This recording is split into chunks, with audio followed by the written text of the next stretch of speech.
शोहर काम से वापस आकर सो रहा था। बीवी बेड पर टेक लगाए हल्की हल्की नींद में थी। बीवी ने गनूदगी की हालत में अपने शोहर को हिलाते हुए कहा कि सुबह फजर की नमाज के लिए मैं जगाऊं आपको। शोहर ने नींद में डूबी हुई आंखें हल्की हल्की खोलकर गर्म लहजे में बीवी को जवाब दिया कि मुझसे नहीं उठा जाता सुबह फजर के वक्त। रात को मैं लेट थका हुआ आता हूं, तो मुझे फजर के वक्त ना जगाना। बीवी ने शोहर से कहा कि फजर तो दूर की बात, आप जोहर असर मगरिब ईशा कोई भी नमाज नहीं पढ़ते सवाए जुम्मे और ईद के। बीवी की बात सुनकर शोहर झंझला कर बिस्तर पर बैठ गया और बीवी से कहने लगा कि तुमने अपनी नमाज पढ़नी है, मैंने अपनी नमाज पढ़नी है। तुमने अपना हिसाब देना है, मैंने अपना हिसाब देना है। चुप करके लाइट बंद करो और मुझे सोने दो। ये कहकर शोहर करवट बदल कर सो गया। बीवी ने डरते डरते शोहर को एक बार फिर जगाया। शोहर गुस्से से बोला कि मेरी तुम्हें बात समझ नहीं आई, क्यों तंग कर रही हो मुझे। बीवी ने कहा कि मैंने नमाज के बारे में नहीं, कोई दूसरी बात करनी है। शोहर ने कहा कि बोलो क्या बात करनी है। बीवी ने शोहर से कहा कि आपने जो मुझे खर्चा दिया था सारे महीने का, वो मुझसे खत्म हो गया है। सुबह मुझे और पैसे चाहिए, जहां से मर्जी आपने मुझे पैसों का इंतजाम करके देना है। बीवी की ये बात सुनकर शोहर आपे से बाहर हो गया और बीवी से कहने लगा कि अल्लाह की बंदी, पैसे दरख्तों पर नहीं लगते। अभी तो आधा महीना तनख्वाह मिलने को बाकी है।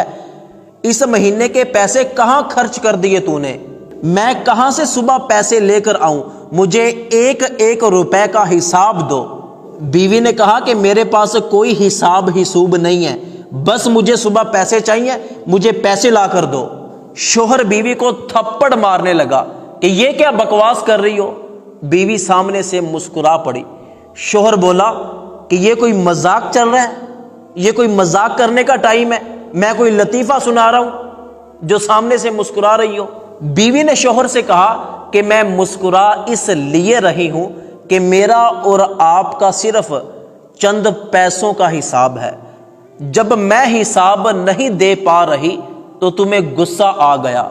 जरा ठंडे दिमाग से सोचो कि कयामत के दिन तुम्हारा और अल्लाह का पूरी जिंदगी का, बल्कि एक एक सांस का हिसाब है।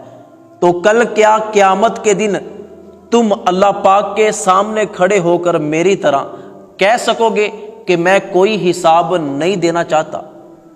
शोहर तो जैसे बीवी की बातें सुनकर सुन्न हो गया था, जैसे कि उसके सामने अभी कयामत का मंजर आ चुका है और वो ये सोच रहा है कि मेरी बीवी ने मुझे चंद पैसों का हिसाब ना दिया तो मुझे गुस्सा आ गया। कल कयामत वाले दिन अगर मैं सारी जिंदगी का हिसाब ना दे पाया तो अल्लाह पाक को मुझ पर कितना गुस्सा आएगा। बीवी मुसलसल बोले चली जा रही थी, लेकिन शोहर अपनी ही सोच में गुम था। आखिर में बीवी ने अपने शोहर से कहा कि आप टेंशन ना लो, मेरे पास सारे महीने के पैसे मौजूद हैं। ये तो बस मैंने आपसे ऐसे ही कह दिया था। ये कहकर बीवी ने बात अधूरी छोड़ दी। मैं लाइट बंद कर देती हूं।